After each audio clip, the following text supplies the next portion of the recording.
relatively. You can see how light this aircraft is by the way the wind is blowing it from right to left there. It's the music as well, isn't it?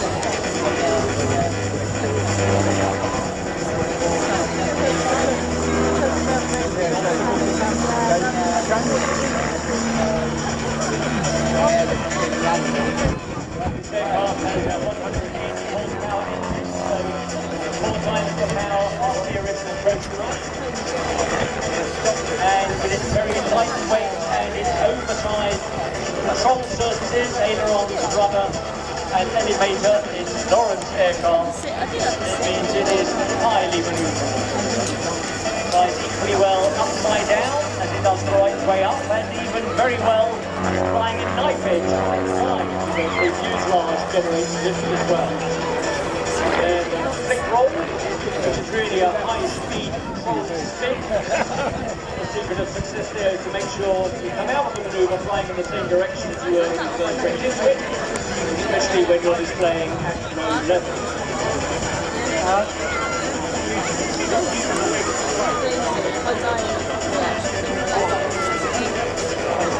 Aerobatics over the sea are a very different kettle of fish to over the land. Aerobatics over the land allows the pilot to pick a line feature to help them position.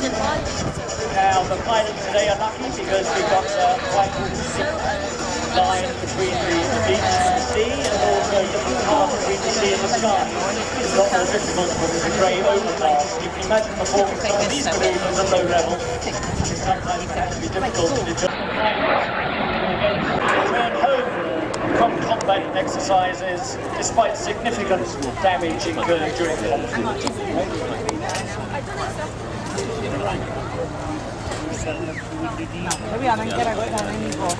This aircraft has a very interesting history. It's actually the youngest of all the strike masters ever produced,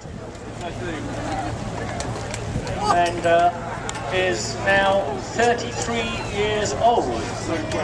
It started life in the Royal Saudi Air Force, and the wings on this aircraft actually saw service in the Royal Air Force of Oman.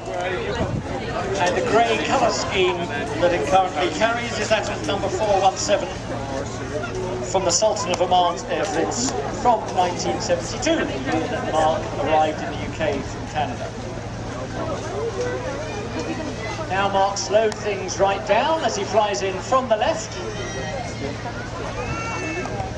Newmaster, an employer of local professionals who maintain a broad range of light aircraft, including ex-military fast jets, and they have a contract for deep maintenance of vintage aircraft from the Royal Navy. You could say that Newmaster are a thoroughbred Welsh company who are achieving as Mark opens their front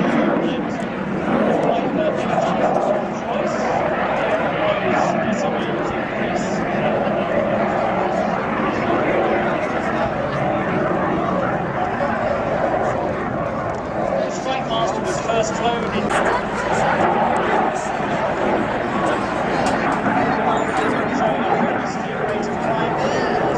pulls up. Looks like a loop. So they're taking up a lot more airspace for the loop than Lauren Richardson did in her pit special. And more than the Typhoon did as well.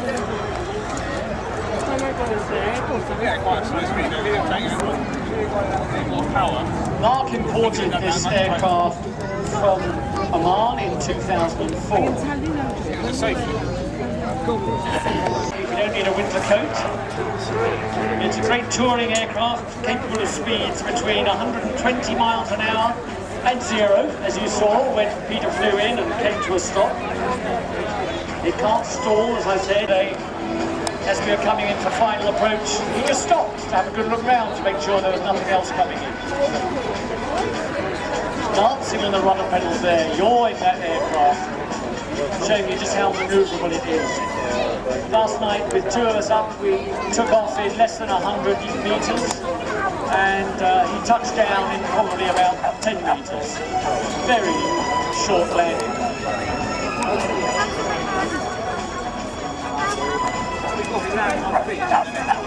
Autogyros were invented by one Juan de la Cierva in 1923, which was only 20 years after the Wright brothers' first flight.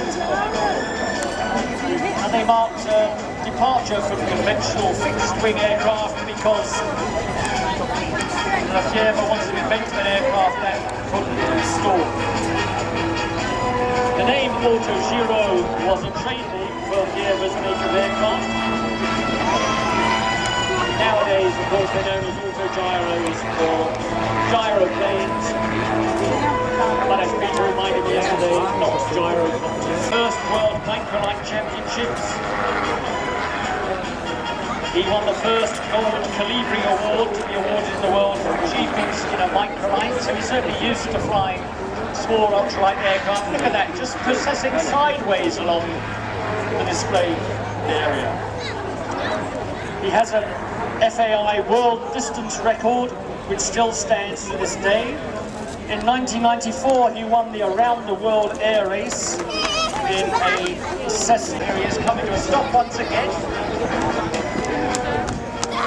There's more than 1,000 of this aircraft type sold. A new one is pretty expensive, probably £90,000 plus, depending on just what avionics you want to do. Just sold it a few days ago. And it looks like he's having fun. Well, that's because he is. He's got about 40 displays scheduled for this year. But because the display time itself is short, and he's typically displaying in the UK with the occasional European foray, he clocks up about 100 hours a year in autogyro.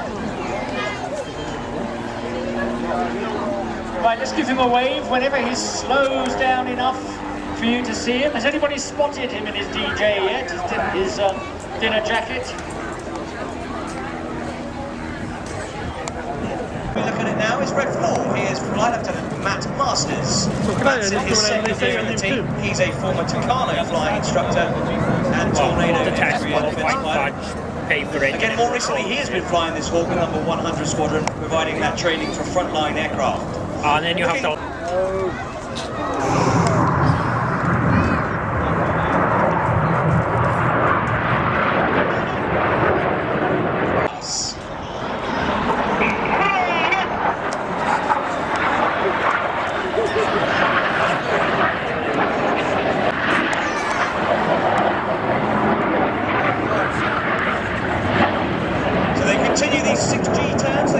Once more to the front in the slingshot. The Goose.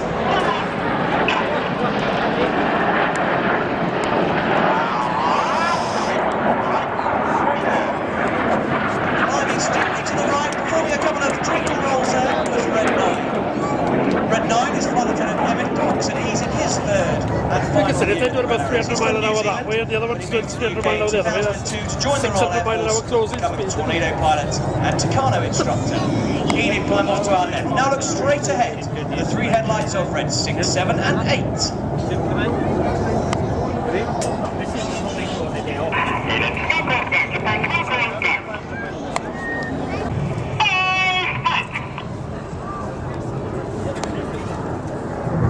Up through the middle of the vortex with the white smoke is Red 8, Flight Lieutenant Mike Bowden.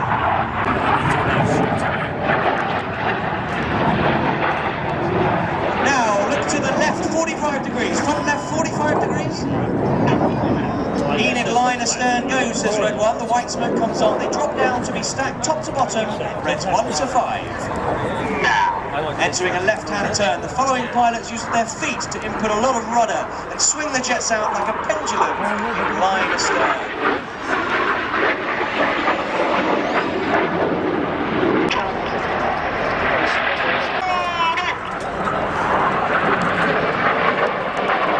Red 6 and 7 there, rolling upside down the right way up at different stages as Reds 8 and 9 roll around them, finishing the Hurricane manoeuvre, a new take on the very popular corkscrew manoeuvre from before.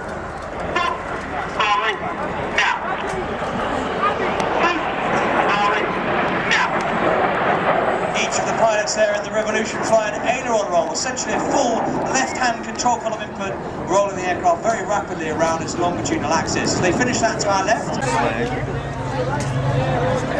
And flying the Spitfire, as I said, flight is Squadron Leader Mark Disco.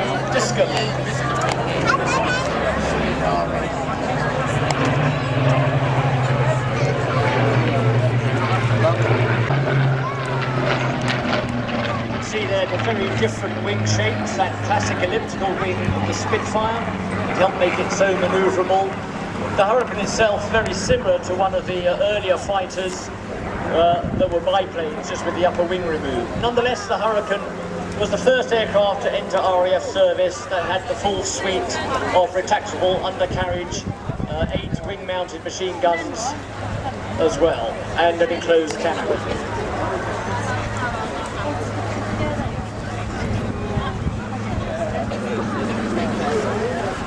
Machine gun. No wonder they had so many kills that again. To opportunity. That's a sight the enemy wouldn't have liked to have seen on the ground. There we go, the Spitfire.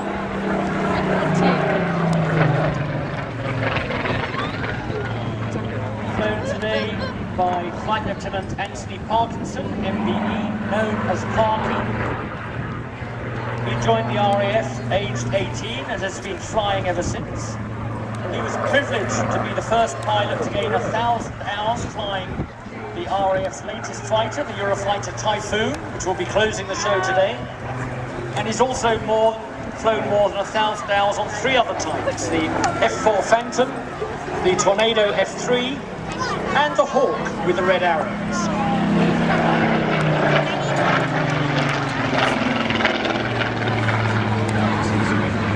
Hear just how much raspier that Griffon engine is than the slightly smoother sounding Merlin that we'll hear in the Hurricane. That's a great picture, isn't it? With the silver reflecting the sun's rays.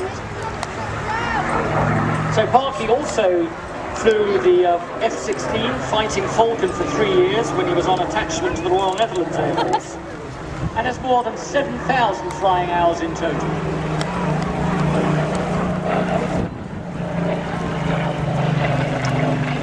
This is his 11th and last year with the flight, and he's now in his 6th year as the operations officer, as well as one of the fighters. To every St Athan air show since he was 3, and joining the Air Training Corps, where he first experienced flying in a Chipmunk, sort of thing, role now fulfilled by the Grob Tutor, which we'll be displaying later on.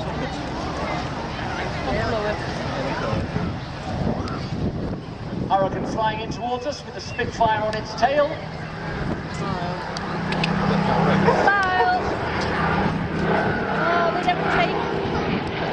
Those aircraft types different to the Battle of Britain. Perhaps the Spitfire, the more famous, more glamorous aircraft, but Hurricanes had greater strength than the Spitfires. They were more new.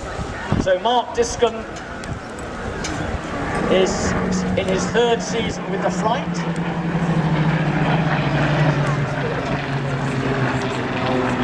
He was awarded the Air Force Cross earlier this year on the 10th of February for safely landing one of the Memorial Flight's Hurricanes following a major failure in the oil system. With leaking oil staining the fuselage and the windscreen, he flew the Hurricane back to RAF Coningsby, where the flight is based, and with the oil pressure dropping to critical levels and his visibility restricted by oil in the windscreen and canopy, he executed a faultless forced landing on the runway, bringing the aircraft safely to a halt. He only had 30 hours flying on time when he landed from this emergency.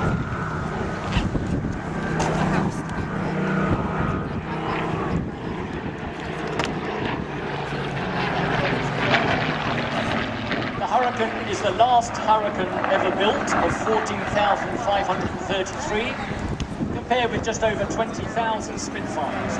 And she rolled off the production line in July 1944, so just before the end of the war in the Far East, with the inscription, "The last of the many."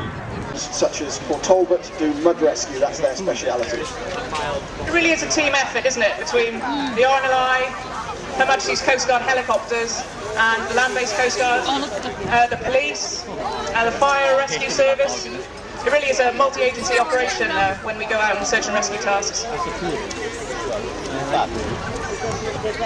Here they come again then, cameras at the ready. No, apparently on top. You what? That's not you. Yeah, I'll do it a bit. I could please see what he's on. Very good, love. Look.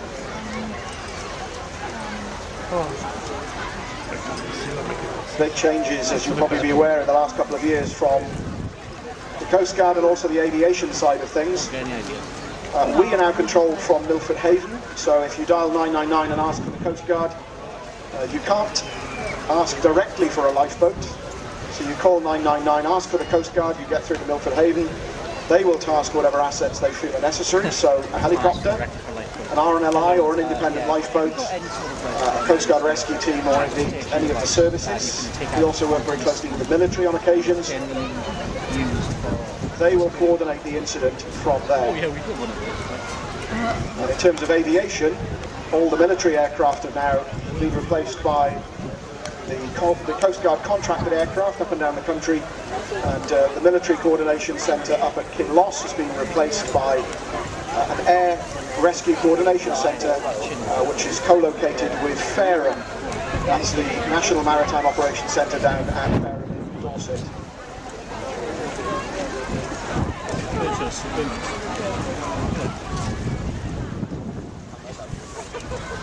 Kath's got the binoculars out, wondering what they're up to at the moment.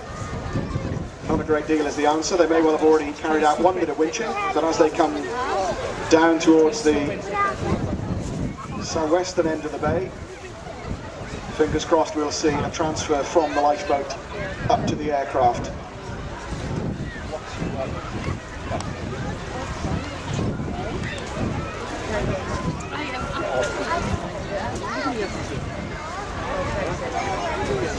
Since St Athan took over from the Royal Air Force search and rescue flight at Chivenna, they've actually been involved in something like 400 rescues. So a busy station at St Athan. They obviously work very closely with ourselves, with our colleagues in the RNLI, but also with Mountain Rescue up at the Brecon Beacons. And I think that's something that's seen an increase since the days of the RAF.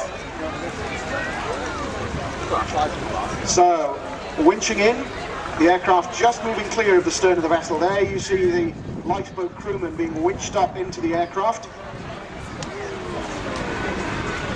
And he's winched up on a strop, basically, a strop that goes underneath the arms.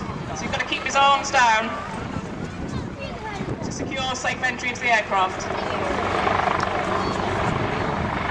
And what would happen for an immersion casualty if somebody's been in the water, rather than lift them vertically, as we've just seen done with the lifeboat crewman, if somebody's been in the water, they would be lifted in a sitting position with a strop under the arms and another one under the knees to bring them up in almost a W shape up to the aircraft. So they reset once again. 187 heads back towards Swansea docks, as does the Tamar. And yesterday I was saying, at the end of the third run, if you were with us yesterday, you'll have heard me say that the chopper was going to make one final run down the beach to wave at everybody, but indeed they'd reached the end of their display allocated time and they headed off back to base at St Athan. Also worth pointing out that the aircraft and the lifeboat, and indeed ourselves in the Coast Guard, are available for calls this afternoon. So our fingers have been crossed throughout that none of us gets called out on what is a beautiful day.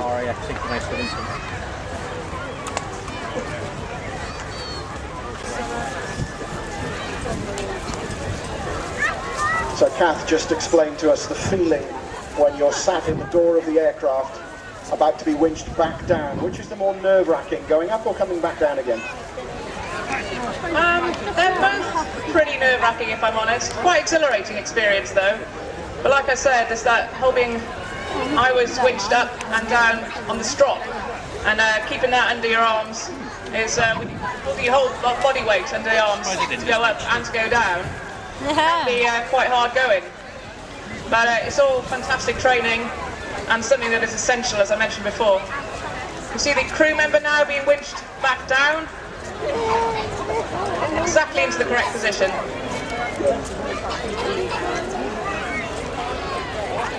And remember, this is training. This is not something that's just being carried out for us at the air show today. This is something that goes on every week of the year with various agencies around the coast, whether it's Coast Guard or RNLI, independent lifeboats or mountain rescue. It's the old saying, isn't it? Train hard, fight easy. And so the time to be trying something out is not when you need to do it for real, when you've got an injured casualty with you. You need to have practiced every scenario, and each crewman on the lifeboat, crew person, sorry Kath, needs to be extremely comfortable with what they're doing, so that when they come to do it for real, it's second nature. I've been called worse, it's okay. So these guys at St Athan then, they're on a 15-minute readiness to move. They're constantly, if they're not out training, they're in their hangar, like coiled springs, waiting for the call.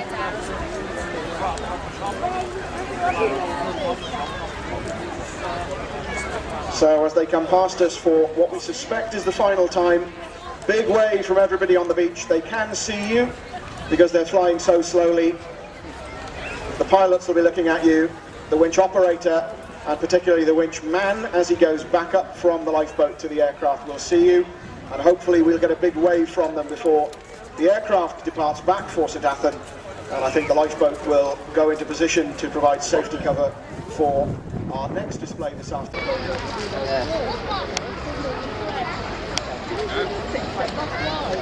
If you look closely, you can see the downwash from the helicopter just on the water behind him there. You can see how powerful that downwash is.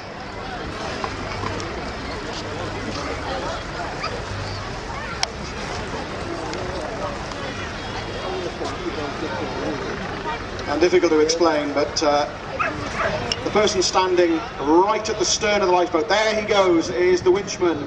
That's Bear O'Grady. So the aircraft moves back, allowing the lifeboat to move clear. There goes Bear up into the aircraft, and we're just checking our watches to see if they've got time for one last flyby before they depart.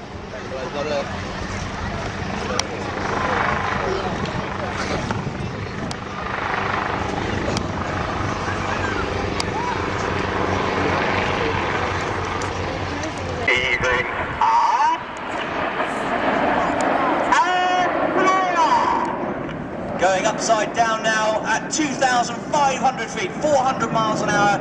The jet's in that Spitfire shape, which we've introduced this year to commemorate the 60th anniversary of the Royal Air Force's Battle of Britain Memorial Flight. You saw the Hurricane and Spitfire from the BBMF displaying just an hour ago. We're celebrating their 60th anniversary, and they are there to commemorate all aircrew who have lost their lives in the Royal Flying Corps and the Royal Air Force since 1914. Their motto, lest we forget, a very important motto, and we need to pass that on to future generations. Left, the smoke is on. Get ready for this fabulous manoeuvre. 8, 9, 1. This is Tornado.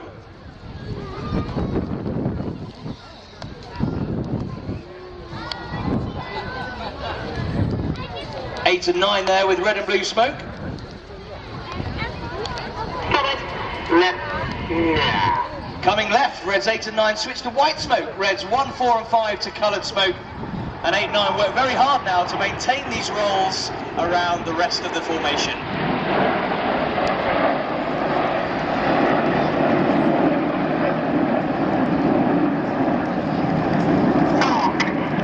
Eight and 9 finish the Tornado. Now red 1 calls the next shape, and you'll see reds 2, 3, 4 and 5 drop to the very back of the formation as reds 8 and 9 tuck in behind 2 and 3. And they are now forming the shape of the fabulous feat of British aviation excellence. As they continue this left-hand turn, the white smoke's about to come on. This is Concorde.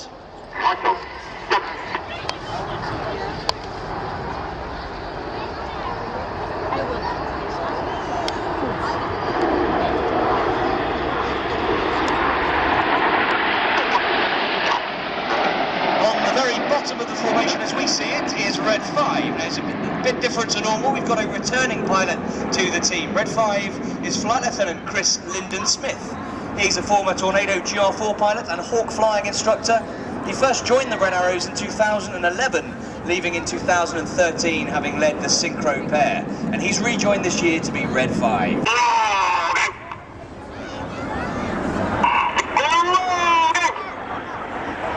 Reds 8 and 9 rolling around 6 and 7.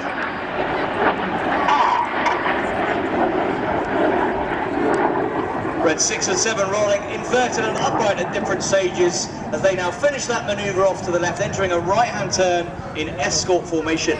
Now in a shape called Leader's Benefit, they're drawing a red, white and blue snake-like shape of smoke in the sky as they fly the Python. Now at 2,500 feet, finishing this first roll.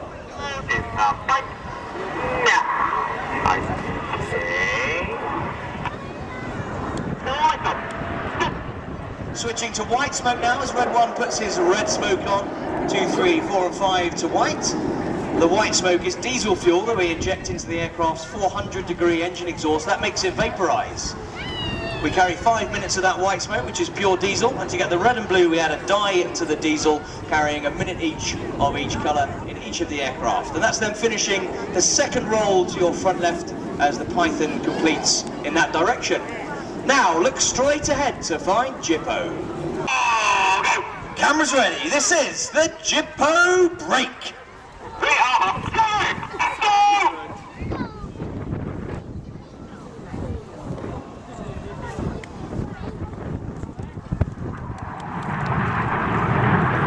With his smoke changing from blue to white now on the left-hand side is Red 7, Synchro number 2, Flight Lieutenant Cy Taylor.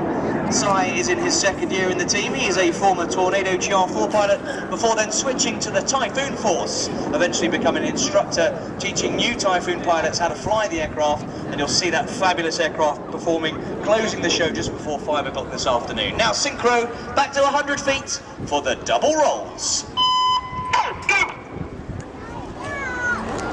Pitching up full power, squeezing to 6G, getting ready for the second roll.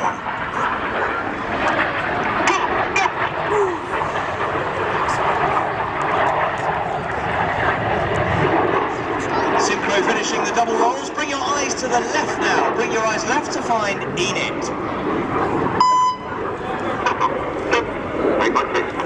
Smoke is on to the left-hand side. Coloured smoke now as the inside pilots pitch to the outside as they fly the rollbacks.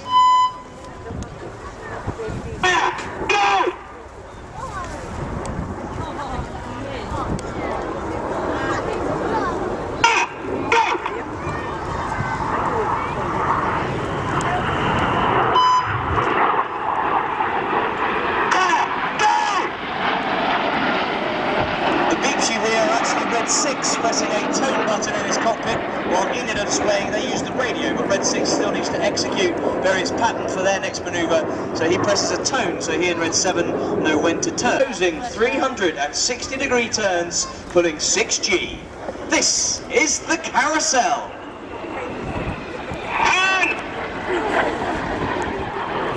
Full power 6G will actually wear special trousers in the cockpit which inflate when we pull more than 2G, and that means we have to tense our leg muscles, which constricts the capillaries and stops the blood going to our feet and causing us to black out. So the pilot's working hard now, pulling 6G as they come round the front. Please put your hands together for the Synchro pair!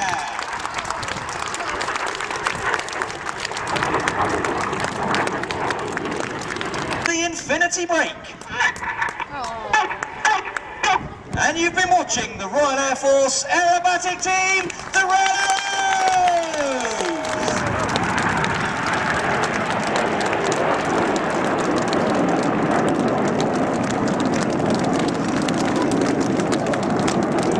The Red 1 rolls out, he puts some white smoke on so the other 8 aircraft can see him very easily, and they gather together quickly. They're eventually heading back to Cardiff Airport, where our team of engineers will service the aircraft, ready for our transit back to our home base of Royal Air Force Scampton this afternoon. The sunny skies of Swansea Bay. As ever, you've been a magnificent crowd. Thank you for watching. Enjoy the rest of the brilliant airshow. Great. Adams and Smith. Let's have a big round of applause for the Red Arrows!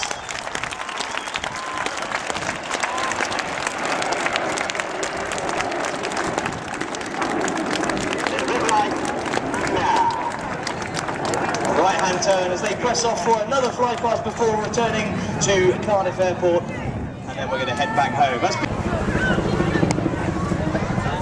Agile and capable, the speed and manoeuvrability of this machine makes it an excellent battlefield helicopter.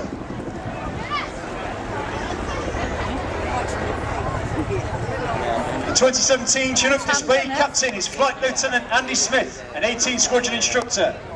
Andy joined the Royal Air Force in 2006 and was posted to Royal Air Force Odium to fly Chinooks in 2010. Since arriving on the Chinook Force, he has taken...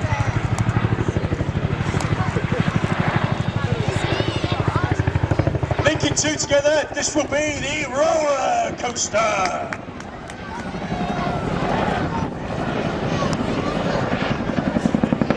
Joining Andy today is Flight Lieutenant Ed Peverell. Ed joined the Air Force in 2007. Since joining 18 Squadron, he is deployed to the USA, Italy, Portugal, Sweden, Poland and Germany. The aircraft now moves away to our right and pulls up for an offset wingover.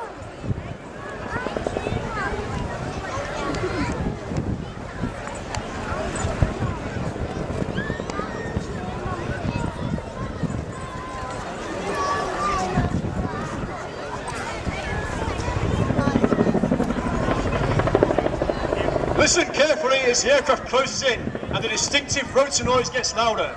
This is the rhythmic blade slap that thousands of British and coalition troops called the sound of freedom. As a Chinook comes to recover a casualty from the point of injury or deliver needed supplies like ammunition, spares, food and water to the front line. The Chinook is now turned away to perform a 60-degree offset wingover at Crowd Centre.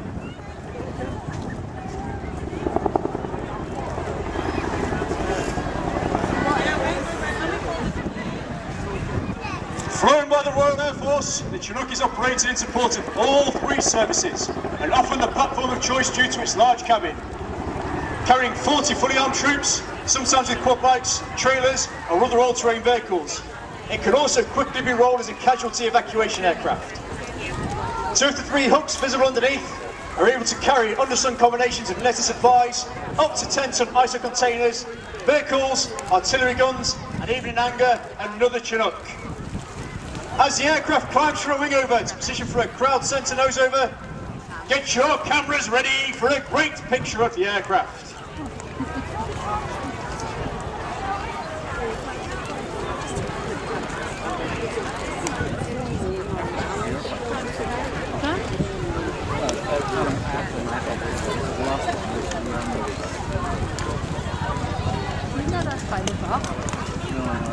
The display you see today really shows how manoeuvrable this extremely large helicopter is. Much of the display being born out of tactical manoeuvres.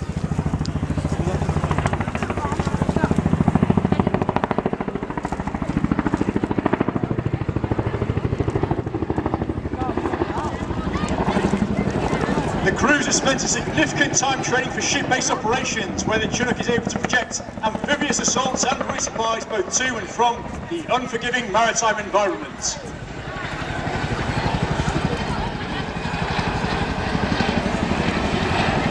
The aircraft is now pulled for a pedal turn to our right.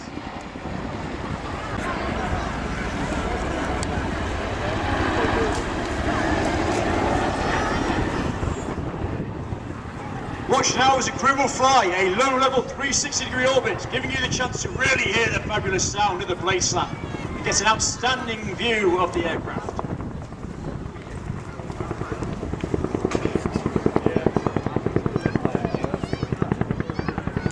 As one of the largest battlefield helicopters in the world, these manoeuvres showcase the Chinook's excellent manoeuvrability, especially in a tactical low-level environment.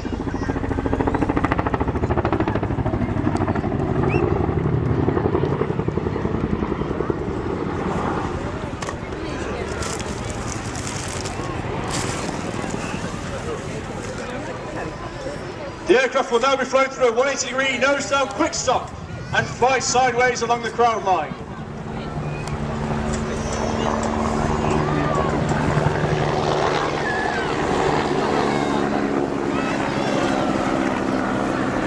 in the aircraft cabin today is Sergeant Middlemass. Sergeant Middlemass joined 18 Squadron from the Merlin Force. He's one of our instructors on the squadron. Having deployed several times to operational environments, you can see Smash on the ramp. Give a huge wave to show your support.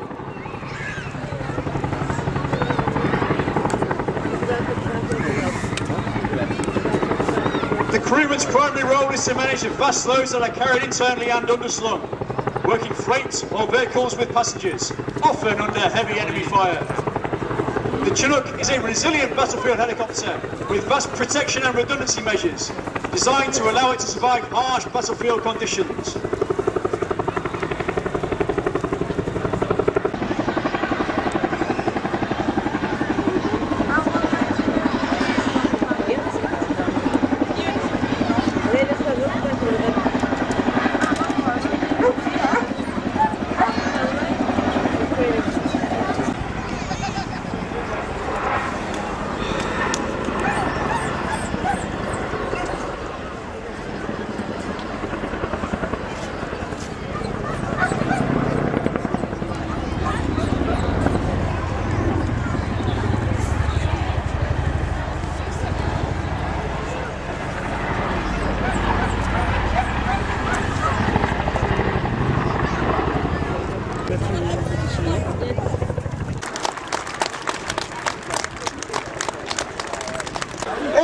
What kind of landing we're going to get? Is he going to hit the cross?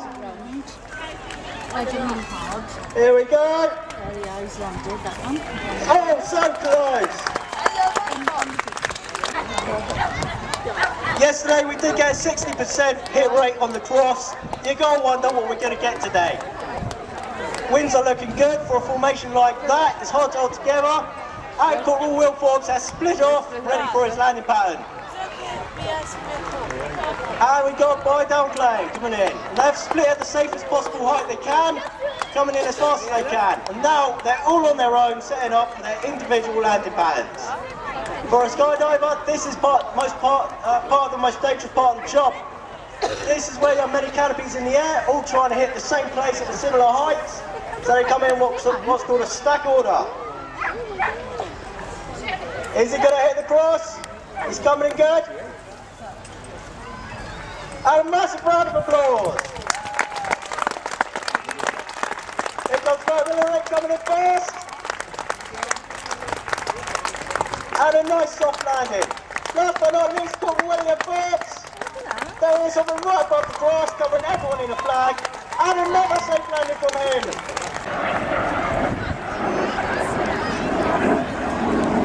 The aircraft has manual controls. The reason for that is that power-assisted controls would require hydraulic lines, which themselves could be vulnerable to small arms fire from the ground. So manual controls are what are installed. Mark says that means the aircraft feels quite heavy to fly at high speed, although it's still very manoeuvrable.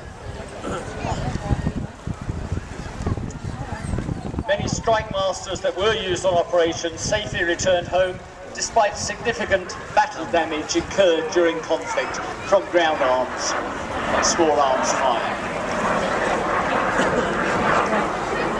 And a barrel roll in the reverse direction now.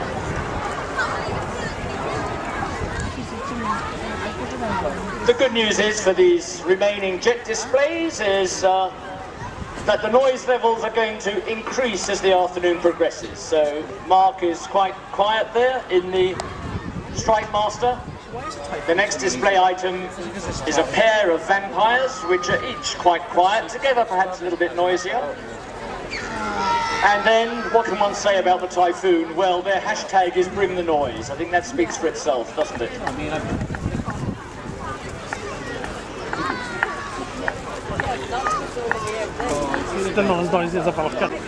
Looks very slow, but 100 miles an hour sounds fast, doesn't it? But we've been seeing aircraft performing so quickly, it's all relative.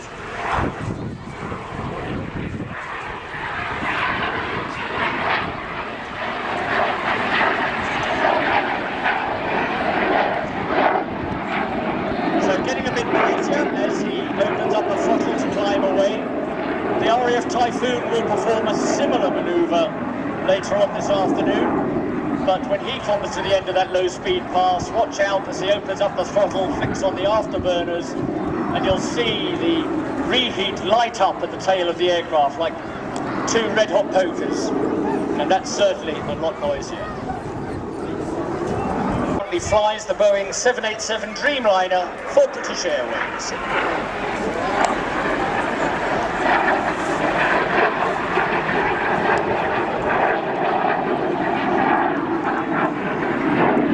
Now performing a classic loop-the-loop.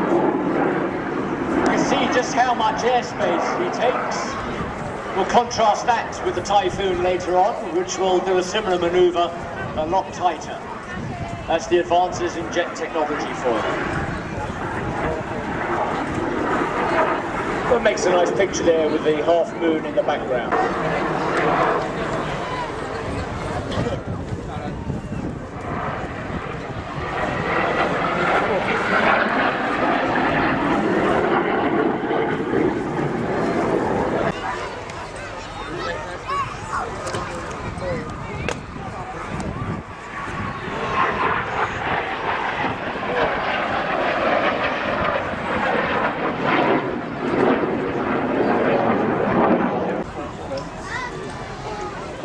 The trainer has the pilot and student sitting side by side, which was the way things were done in those days, also carried on in the Jet Provost, and the same seating arrangement in the Strike Master that we just saw.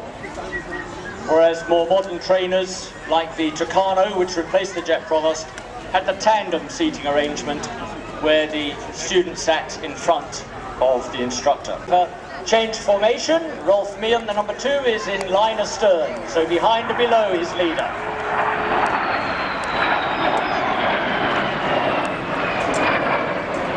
Below to stay out of the jet wash, although Rolf looks as if he's not very much below that.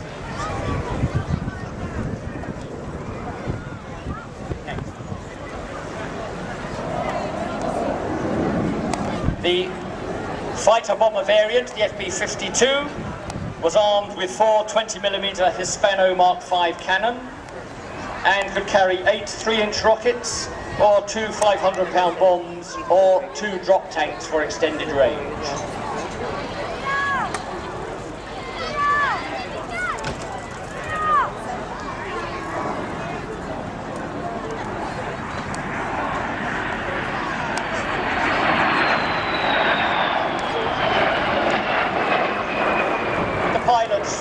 Regularly swap which aircraft they fly, and I asked Rolf Meehan which he preferred, the single-seater or the two-seater. He said without any hesitation, the single-seater.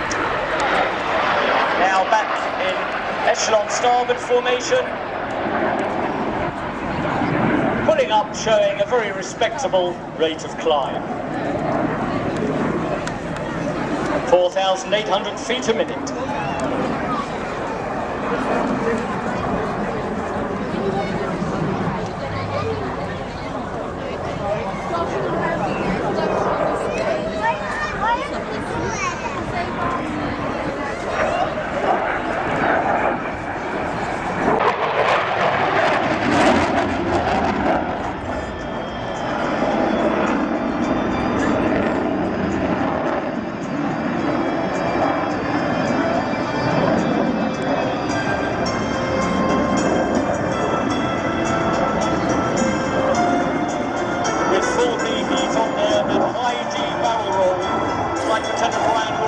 Turns back to face us, giving us a nice plan view here.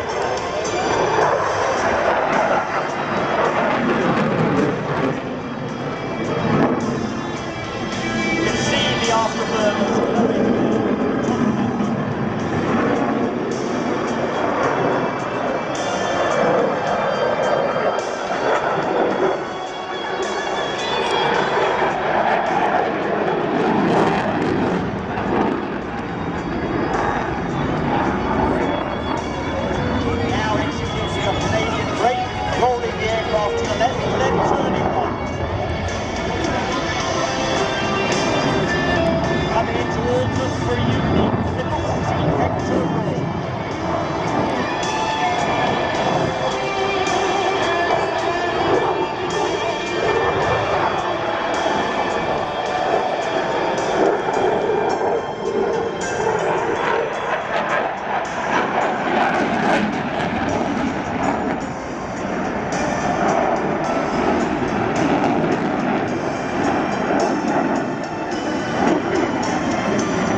signals the way the Typhoon appears to skim sideways through the sky. Now on this pass, watch out for a 1.5 rapid aileron rolls. Finishing upside down on the inverted path.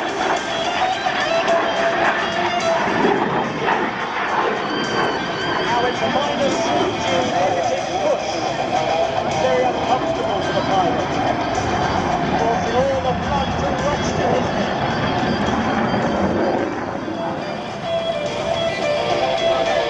Now a negative half-Cuban 8.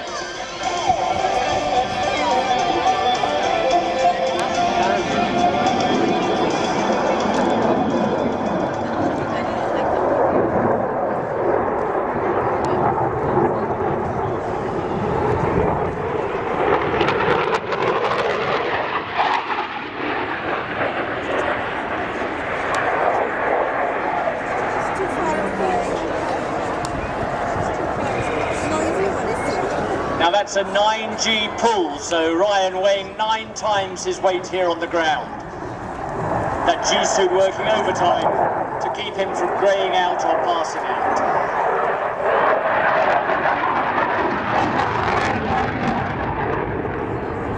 Each time Ryan pulls 9G, his body looks the same as a Formula 1 car. And he has to work hard to remain conscious. Not only relying on the G-suit, but also breathing techniques and tensing his muscles.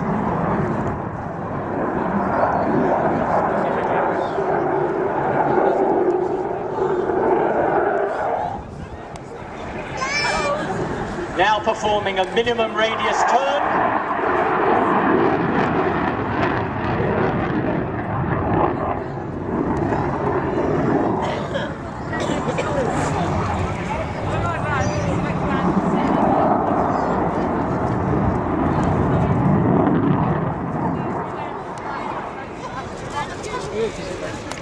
Now Ryan slows things down, it all gets quiet as he comes in for a high alpha pass. That's with a very high angle of attack, the nose up high. The computer system's working very hard to stop the aircraft falling from the sky. And at the end of the pass, listen and look out as he opens up the throttles, pushes on full reheat.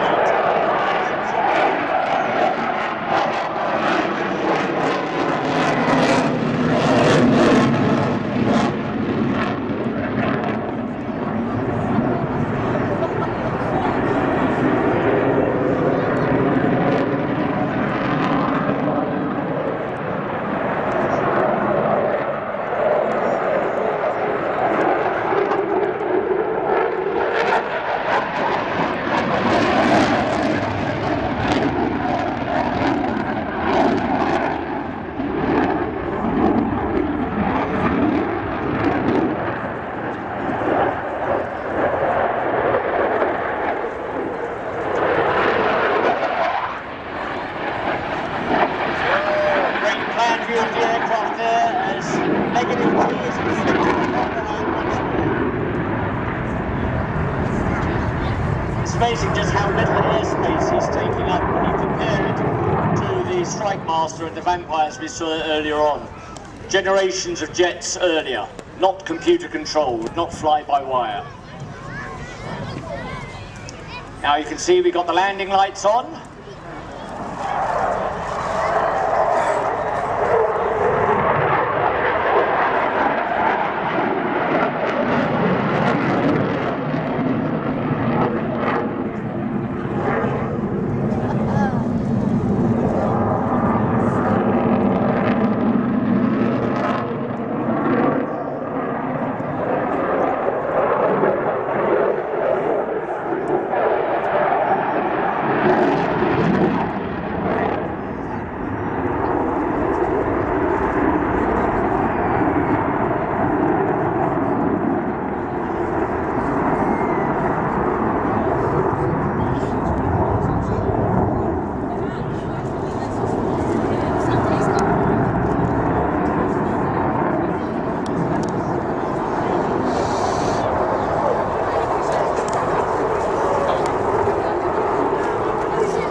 all 4 of the crew today are ex-military, 2 ex-Royal Air Force and 2 ex-Royal Navy.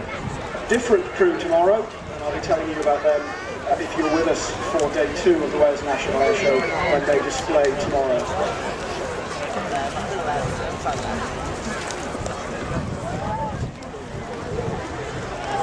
You'll be well aware of the first 189 base went live at midnight down at Leon Solent, and there are also Sikorsky S-92 aircraft in operation down at Newquay and also at Carnarvon in North Wales. So we do see them occasionally in this area, but more often than not it's 187 that we see from Southampton. And to give you an idea, on the Gower, if we need a search and rescue aircraft, I can see it. From requesting the aircraft until it's on scene is about 15 minutes, so it is an extremely rapid response. I'm sure you're aware is the lifeboat that lives at the end of Mumbles Pier, a brand new lifeboat station opened a year, 18 months or so ago, all funded by charity, of course, the RNI.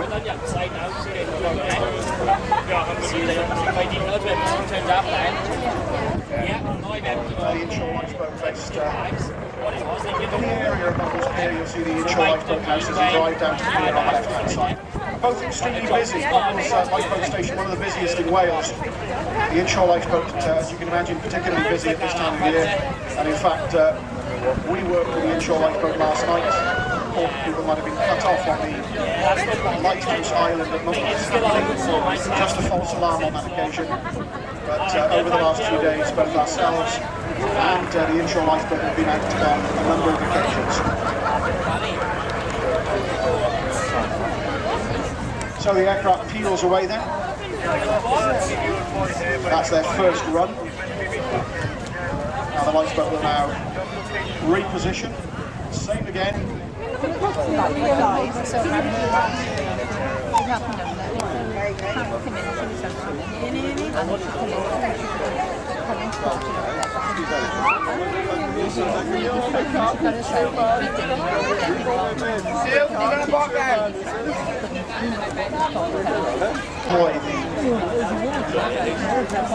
inflatable at the rear, which comes down as a small ramp, and then they can conclude the rescue using that.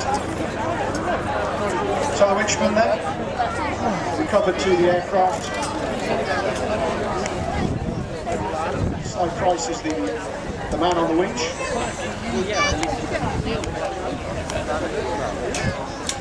So once again the aircraft breaks away and will come back around with one circuit.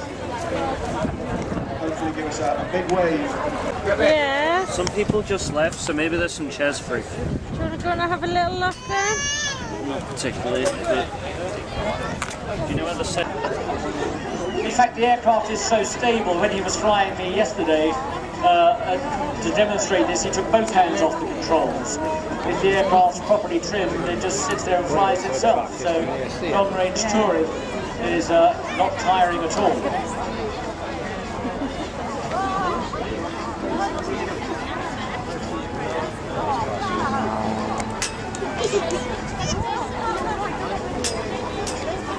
Powerful smoke system makes that small aircraft easy to identify.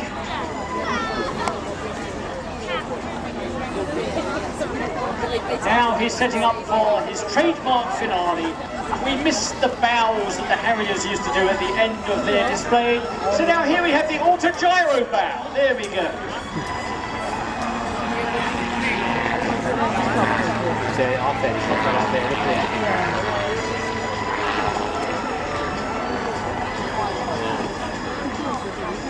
Super stuff. To the air for the first time at Duxford for a successful 26-minute test flight.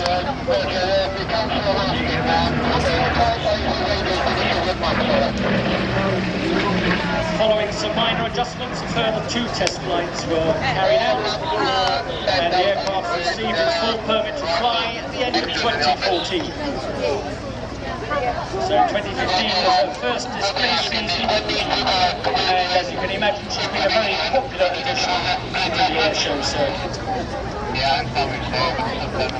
That original serial number, L6739, was an aircraft of number 23 Squadron, issued to the RAF on the 2nd of September 1939, so the day before war was declared by Britain on Germany following the German invasion of Poland on the 1st of September.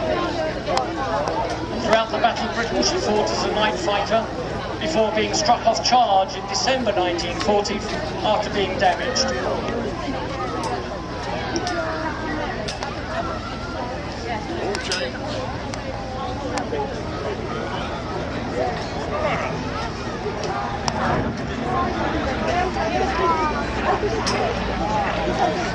Further research showed that she'd carried the codes YPQ, and a photo was found of her ground running at RAF Wittering in February 1940.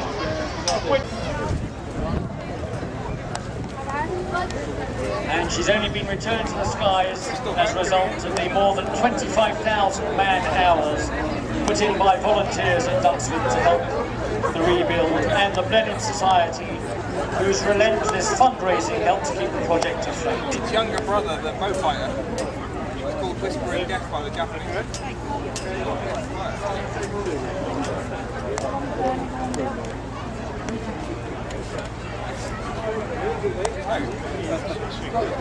Thing on your back, this guy. You know that brace?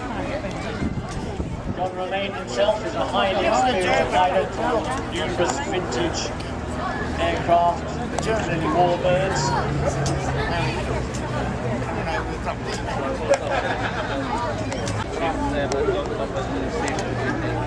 Similar-ish in appearance to another famous Bristol aircraft, the Bristol Beaufighter. Same aircraft.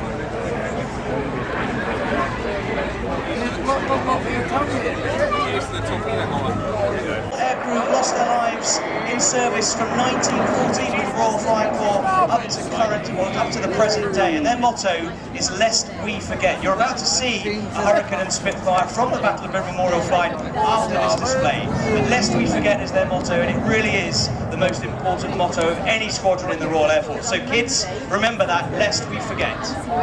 Front left now, the Spitfire is changing as we set up ready for a manoeuvre that we've modified after introducing it last year. You'll see Reds 8 and 9 dropping to the back, Reds 4 and 5 sweeping the wings back. And they're getting ready to come in from your left-hand side. On the leader's left wing is Red 3, Flight Lieutenant Dan Lowes, another of our new pilots. He's a former Typhoon pilot and qualified weapons instructor.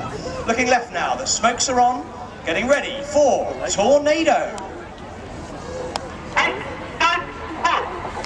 Reds 8 and 9 with the red and blue smoke coming on, rolling around the rest of the formation.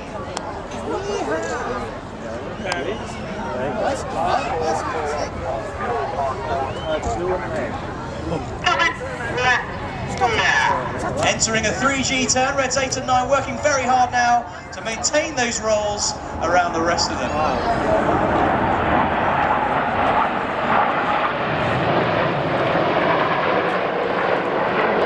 Get your cameras ready.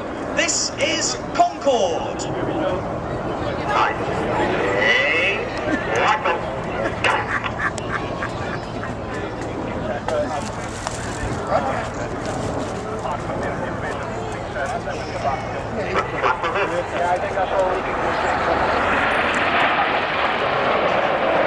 They then roll. This is the Jippo break.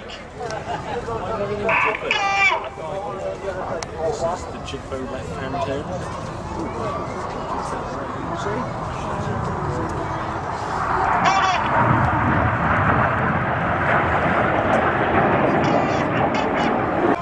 Twisting the jets over, back to 100 feet, ready for the next cross.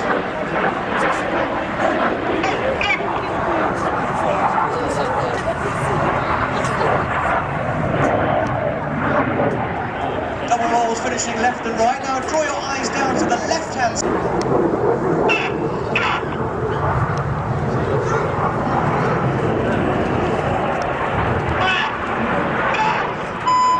360-degree 6G turns. Here comes synchro for the carousel.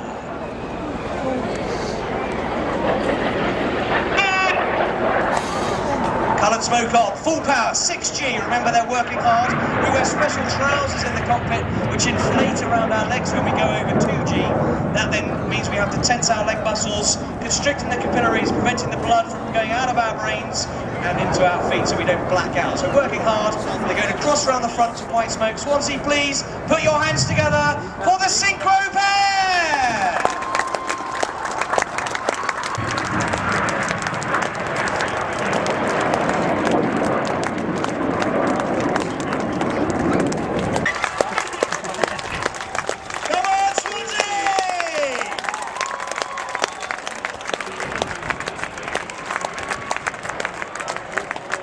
I don't want to be clapping, can't hear us, can it? Well, I was They're not going to hear us over those engines, are they? I was saying, sorry, mate. There we go, ladies and gentlemen. He said if you didn't hear him at the end there as the Jets came past, have a great night celebrating the Lions' victory. That's what I'm going to go.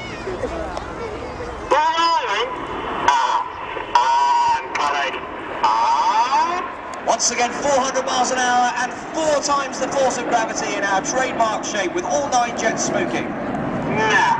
Red 1 is now twisting this loop towards us through 90 degrees as they reach 6,000 feet above us. 1 mile above us now.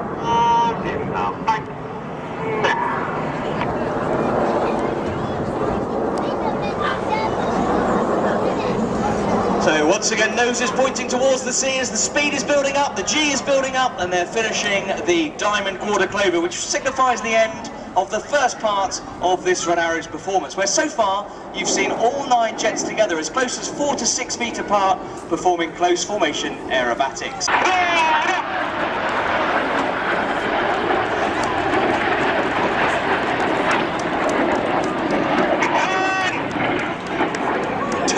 Says Red 6, they leave smoke on, they go to full power, turn away from us now, each pilot pulling 6G in the cockpit, 6 times the force of gravity, so everything in their bodies is now 6 times heavier, so they're working very hard to fight the G-force as they point towards us for the cyclone.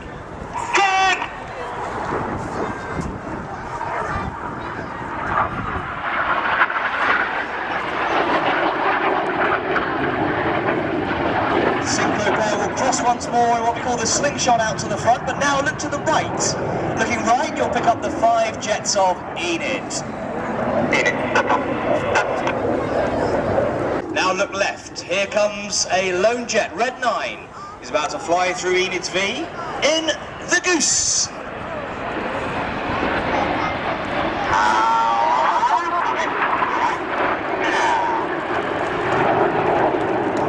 Climbing steeply to the right with a couple of twinkle rolls there is Red 9. He is Flight Lieutenant Emmett Cox, and he's in his 3rd and final year as a Red Arrows pilot. Now and 5 times the force of gravity.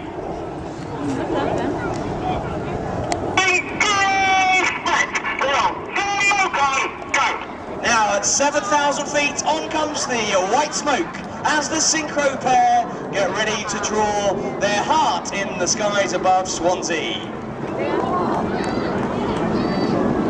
Keep looking to the top right of the heart, you might spot a 3rd jet. This is Red 8. He's coming to be the Team Cupid as he puts on his white smoke to draw the spear through the heart. And the Red Arrows would like to dedicate this in the memory of Roy and Sylvia Jones, sadly passed away last year. They were very big fans of the Red Arrows, love watching them here in Swansea. So Roy and Sylvia, that is for you.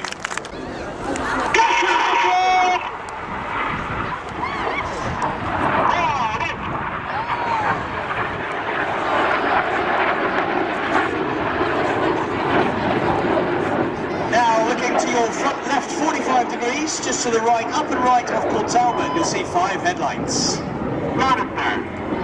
Enid line astern goes, says Red 1. The white smoke comes on, they drop down to now be stacked top to bottom, Reds 1 through 5 in line astern. Coming. Now. As Red 1 enters this left-hand turn, the following pilots use their feet to input a lot of rudder and swing the jets out like a pendulum.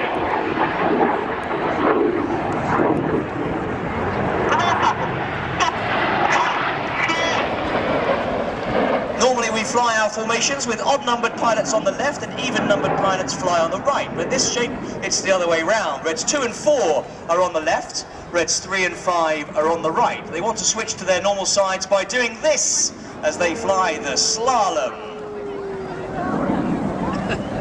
Now you've got reds 2 and 4 on the right, reds 3 and 5 on the left. And at the top of the formation is red 4, Flight Lieutenant Matt Masters. Matt is in his second year in the team. He's a former Tucano instructor and Tornado F3 air defence pilot.